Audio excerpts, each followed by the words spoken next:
আসসালামু আলাইকুম ওরহমতুল্লাহি ওবরাকাতুহু। প্রিয় দিনী ভাই ও বোনেরা, আজকে যে বিষয়টি নিয়ে আপনাদের সম্মুখে বসলাম, বিষয়টি হচ্ছে রসুল পাক সাল্লাল্লাহু আলাইহি ওয়া আলিহি ওয়াসাল্লামার পবিত্র আহলে বাইতের সদস্যদের নামের শেষে আলাইহিস সালাম বলা সম্পর্কে। এই সম্পর্কে আমি পূর্বে একটি ভিডিও বানিয়েছি। আহলে সুন্নাহ ওয়াল জামায়াতের প্রসিদ্ধ ইমামগণ, বিশেষ করে সিহাহ সিত্তার মুসান্নিফ যারা ছিলেন, ওনারাও তাদের কিতাবে, এবং ইমাম মাহমুদ বিন হাম্বল, ইমাম হাকিম নিশাবুরি, ওনার আল মুস্তাদরাক আলা সাহিহাইনে, অসংখ্য কিতাবের মধ্যে রসুল পাকের আহলে বাইত মৌলা আলী মা ফাতেমা হাসান হুসাইন আলাইহিমুসসালাম, ওনাদের নামের শেষে আলাইহিস সালাম, মা ফাতেমার নামের শেষে আলাইহাস সালাম, ওনাদের কিতাবে ওনারা আহলে বাইতের নামের শেষে আলাইহিস সালাম দোয়াটি ওনারা লিখেছেন। তো মেইন কিতাবগুলোতে এগুলো রয়েছে। আরবি ইবারতের মধ্যে আলাইহিস সালাম ওনাদের নামের শেষে আছে। তো এগুলো আমি পূর্বে ভিডিও করেছি, আপনারা হয়তো অনেকে দেখেছেন। যারা আমার পেজের সাথে সম্পৃক্ত আছেন আপনারা অবশ্যই দেখেছেন যে স্ক্রিনের মধ্যে পৃষ্ঠাগুলোকে আমি দেখিয়েছি। আজকে যে বিষয়টা নিয়ে আলোচনা করব সেই বিষয়টা হচ্ছে আমাদের প্রিয় দাদু ভাই মুফতি আলাউদ্দিন জিহাদি সাহেব, উনি এই সংক্রান্ত একটা পোস্ট করেছে ওনার পেজে। তো উনি কি লিখেছেন, ওনার লেখাগুলো একটু পড়ি, আপনারা শুনেন, তারপর ওনার এই প্রশ্নের বা ওনার লেখার জবাব ইনশাআল্লাহ দিব। আমাদের প্রিয় দাদু ভাই লিখেছেন যে আহলে সুন্নাহ ওয়াল জামাতের পূর্বসূরি আইম্মায়ে কেরামের ফায়সালা মোতাবেক নবী রাসূলগণ ব্যতীত অন্য কারো নামের সাথে এককভাবে আলাইহিস সালাম বলা মাকরুহ। হযরত আলী আলাইহিস সালাম এককভাবে বলা যাবে না। ইমাম হাসান আলাইহিস সালাম, ফাতেমা আলাইহাস সালাম, ইমাম হুসাইন আলাইহিস সালাম, এগুলো বলা কি মাকরুহ। তবে নবী রাসূলগণের নামের সাথে সংশ্লিষ্ট বা সংযুক্ত করে এভাবে বলা যাবে, যেমন আসসালাতু ওয়াসসালামু আলান নবী ওয়া আলা আলিহি ওয়া আসহাবি। এর বিপরীতে কারো বক্তব্য থাকলে বুঝে নেবেন সেটা শিয়া রাফিজিদের এজেন্ডা বাস্তবায়নের চেষ্টা মাত্র। বুঝতে পারছেন? অর্থাৎ উনি এটাই বোঝাতে যাচ্ছে যে এককভাবে আলাইহিস সালাম বলা এটা মাকরু যদি কোনো ব্যক্তি বলে। আহলে সুন্নাহর কোনো আলেম যদি আলাইহিস সালাম নবীর আহলে বাইতের নামে শেষে যুক্ত করে, তাহলে বুঝবেন সে শিয়াদের এজেন্ডা বাস্তবায়ন করতে যাচ্ছে। বুঝতে পারছেন বিষয়টা? মানে এক কথায় আমাদের দাদু ভাইয়ের বক্তব্য হচ্ছে আলাইহিস সালাম আহলে বাইতের নামের শেষে এককভাবে বলা যাবে না। যে বলল সে শিয়াদের এজেন্ডা বাস্তবায়ন করতে চাচ্ছে, অর্থাৎ শিয়াদের দালাল। তো ওনার এই কথার জবাব আমি ওনার ভিডিও দ্বারা দিব। বুঝতে পারছেন? দাদু ভাই তো এখন এই ফতোয়া দিল। তো দাদু ভাইয়ের কিছুদিন আগের আলোচনা, কয়েক বছর আগের আলোচনা, পুরাতন আলোচনাটা দেখাবো। আপনারা আমার সাথে থাকুন, দেখেন দাদু ভাই নিজে কি বলতেছে। তো দাদু ভাইয়ের ভিডিওটা আগে দেখেন, তারপরে বাকি কথাগুলো বলবো ইনশাল্লাহ। আসুন দাদু ভাইয়ের ভিডিওটা আমরা দেখে নিই। কিতা প্রশ্ন করিনি, হযরত আলী রাদিয়াল্লাহু আনহুকে মাওলা আলী আলাইহিস সালাম বলা যাবে কিনা? হযরত আলী রাদিয়াল্লাহু আনহুকে মাওলা আলী, মাওলা এবং আলাইহিস সালাম দুইটাই বলা যাবে, শুধু আলী রাদিয়াল্লাহু আনহুকে একলা না। ইমামে হাসান, ইমামে হুসাইন, তিনাদের দুইজনকেও আলাইহিমাস সালাম বলা যাবে। আহলে বায়েত পাক পাঞ্জাতন যারা, ওনারা সম্পর্কে আলাইহিস সালাম বলা জায়েজ, হাজারবার জায়েজ। আপনারা দেখবেন যদি আলেম কেউ থাকেন, আমি আপনাদের বলে যাই, মুস্তাদরিকে হাকিমের মধ্যে অনেক হাদিস আছে এই ব্যাপারে, এবং আরো অনেক হাদিসের কিতাবে পেয়েছি যাতে যেখানে আপনি শুধু পাক পাঞ্জাতন না, হযরতে জাইনুল আবিদিন ওনার নামের সাথে আলাইহিস সালাম আছে, এরকম রেওয়ায়েত আমি পেয়েছি। আলাইহিস সালাম বললেই যে একেবারে নবী হয়ে যায় তা না, এটা একটা সম্মান। রাদিয়াল্লাহু আনহু যেমন দোয়া, আলাইহিস সালামও একটা দোয়া, এটা অন্য কিছু না। এমন না যে আলাইহিস সালাম বললে রাসূলের চেয়ে বড় হয়ে যায়, না। আলাইহিস সালাম এটা একটা দোয়া, রাদিয়াল্লাহু আনহু একটা দোয়া, রাহমাতুল্লাহ আলাইহি একটা দোয়া, এই এরকম একটা দোয়া আলাইহিস সালাম। এটা নবীদের ব্যাপারে বলা হয়। আবার এরকম কে বলতে পারবে না যে আলাইহিস সালাম এটা নবীদের ব্যাপারে খাস, এরকম না। আহলে বাইতকে, নবীর বংশের এই আহলে বাইত যারা নবীজির নিকটতম যারা বংশধর, ওনাদেরকে যারা আহলুল হাদিস, আইম্মায়ে আহলে সুন্নাত, ওনারা আলাইহিস সালাম লিখেছেন। এই জন্য এটা ফরজ না, ওয়াজিব না, এটা হলো মুস্তাহাব। এটা কি বলেন? আলাইহিস সালাম বা রাদিয়াল্লাহু আনহু, এটা লেখা কি মুস্তাহাব। প্রিয় দর্শক, আপনারা দেখেছেন যে দাদু ভাইকে এক মাহফিলে প্রশ্ন করা হলো যে হযরত আলীর নামে শেষে আলাইহিস সালাম বলা যাবে কিনা। উনি বললেন শুধু আলী কেন, হাসান, হুসাইন, মা ফাতেমা সবার নামে আলাইহিস সালাম, আলাইহাস সালাম, আলাইহিমাস সালাম, হাসান হুসেন দুইজন হলে আলাইহিমা হবে, তো আলাইহিমাসসালাম এগুলা বলা যাবে। তো আপনারা তো দেখলেন ভিডিওটা উনি কীভাবে সমাধান দিল।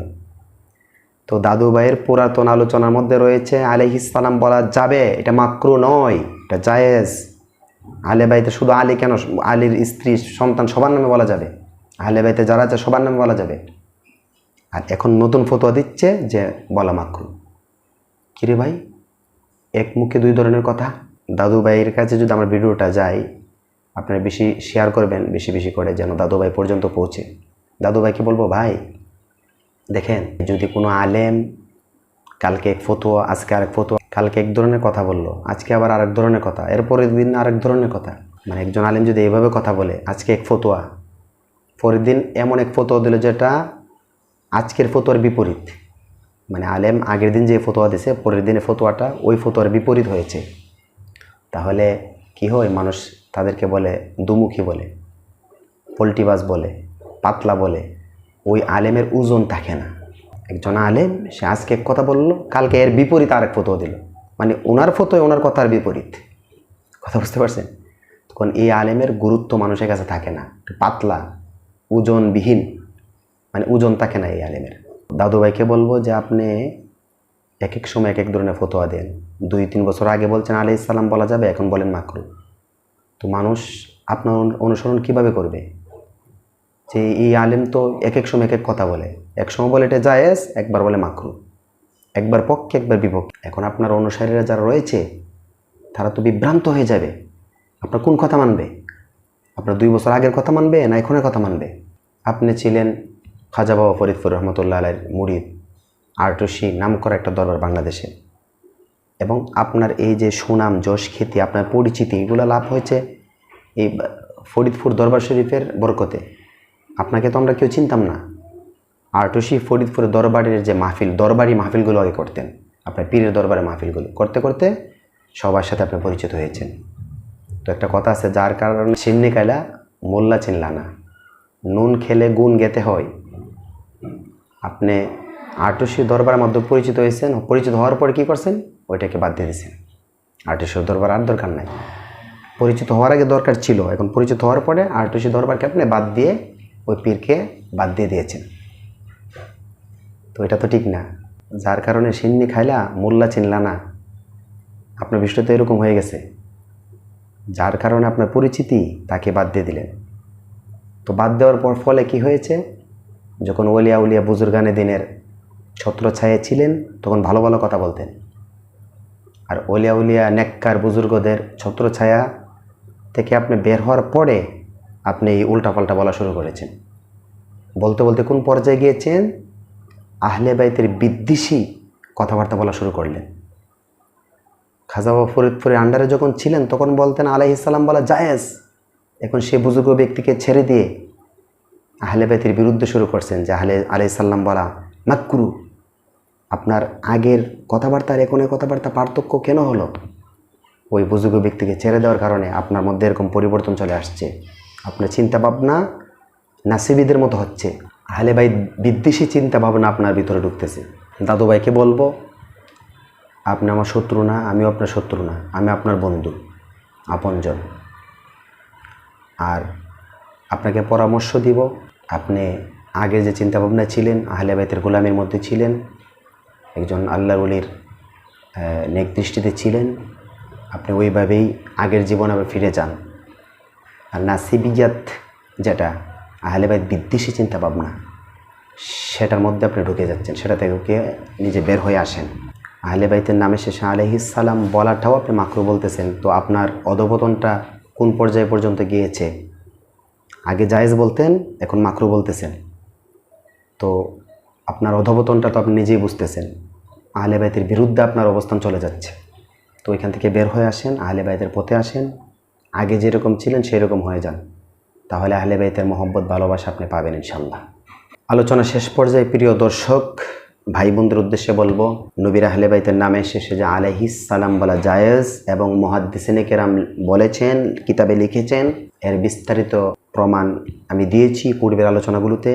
এবং ইদানিং যেহেতু এই বিষয়টি নিয়ে আরও আলোচনা হচ্ছে, তাই আমি এই আলাইহিস সালাম সম্পর্কে মানে কিতাবের পেজ দেখিয়ে, মেন কিতাবের পৃষ্ঠা দেখিয়ে স্ক্রিনের মধ্যে এবং যেই জায়গার মধ্যে আলাইহিস সালাম আছে আন্ডারলাইন অথবা কালার করে রাখবো, আপনারা দেখবেন। দেখিয়ে দেখে আমি কথা বলবো ইনশাআল্লাহ। বিস্তারিত শুধু ওইটার উপরে আলোচনা হবে এবং নবী ছাড়াও অন্য অন্য কোন কোন ব্যক্তিদের নামে সমাজের সবাই, সুন্নি কন, শিয়া কন, কওমি কন, আহলে হাদিস কন, সমাজের সবাই এমন কিছু ব্যক্তিদের নামের শেষে আলাইহিস সালাম বলতেছে যারা নবী না, সবাই বলতেছে, কিন্তু এগুলো তাদের নজরে পড়ে না।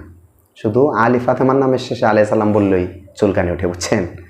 তো এগুলো নিয়ে বিস্তারিত একটা আলোচনা করব। আজকের বিষয়টা কিন্তু ওইটা না, মানে আলাইহিস সালাম বলার যে দলিল প্রমাণাধীন আলোচনা ওইটা আরেকদিন করব। আজকে শুধু এইটাই আমি পরিষ্কার করলাম যে দাদুভাই আলাউদ্দিন জিহাদি এক ব্যক্তি, কথা দুই ধরনের, ব্যক্তি এক, ফতোয়া দুই। আগে বলেছে এক ধরনের ফতোয়া, এখনের ফতোয়া তার আগের ফতোয়ার বিরুদ্ধে সাংঘর্ষিক হয়ে গেছে, বুঝতে পারছেন?